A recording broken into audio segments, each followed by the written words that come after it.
নারী তোমার ভয় নাই,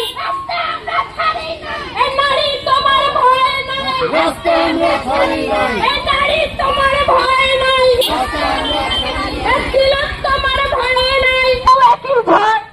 ঘটনাকে নিয়ে আজকে এই প্রতিবাদ সভা এবং এই পথসভা। কি বলবেন? আমরা 9 তারিখ আগস্ট মাসের 9 তারিখে একটা নির্মম নৃশংস ঘটনা ঘটে বিখ্যাত হাসপাতাল আরজি করে। আমরা দেখলাম যে সমস্ত স্তরের মানুষ প্রতিবাদে নেমেছে, কিন্তু দুঃখের বিষয় এতটা দিন পেরিয়ে যাওয়ার পরও এখনো কিন্তু কে আসল অপরাধী সেটা ধরা পড়ল না। শুধুমাত্র 2 শাসক দল, কেন্দ্রীয় সরকার এবং রাজ্য সরকারের মধ্যে একটা বোঝাপড়া এবং অপরাধীদের আড়াল করার যে প্রবণতা 2011 সাল থেকে শুরু হয়েছে, আজকের সময় দাঁড়িয়েও আমরা দেখতে পাচ্ছি এই প্রবণতা কাজ করছে, যার কারণে আজও অপরাধী ধরা পড়ল না। এই কারণে যতদিন অপরাধী ধরা পড়বে না, আমাদের সারা পশ্চিমবঙ্গ জুড়েই এই প্রতিবাদ মিছিল, এই বিক্ষোভ মিছিল আমরা চাইছি যে অপরাধী ধরা পড়ুক, যে মেয়েটি মারা গেছে তার যাতে সুবিচার হয়, এই দাবিতেই আজকে আমাদের এই মিছিল ও এই পথসভা। আপনার পরিচয়? আমার পরিচয়, আমার নাম হচ্ছে রীনা সরকার।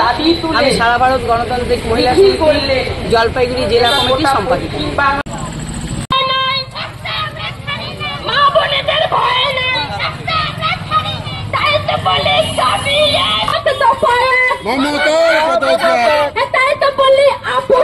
সংগ্রাম সংগ্রাম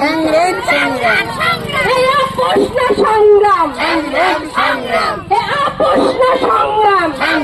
সংগ্রাম ক্ষুদিরামের এই বাংলায় ধর্ষকদের ঠাই নাই।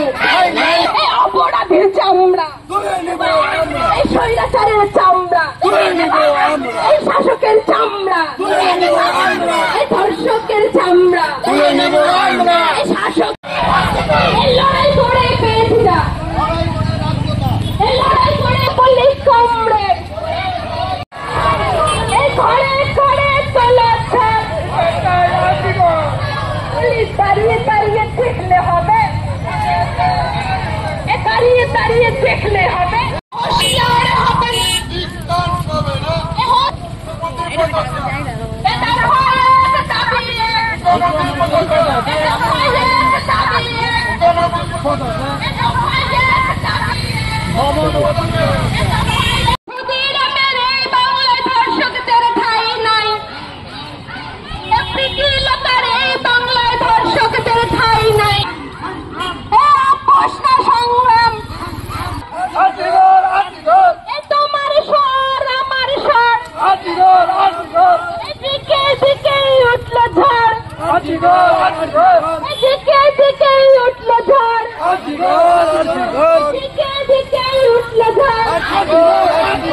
তোমার বুকে উঠুক ঝড়, আরে আওয়াজ কোথায় তলাশার, আওয়াজ কোথায় উঠুক ঝড়, এদিকে দিকে উঠুক ঝড়।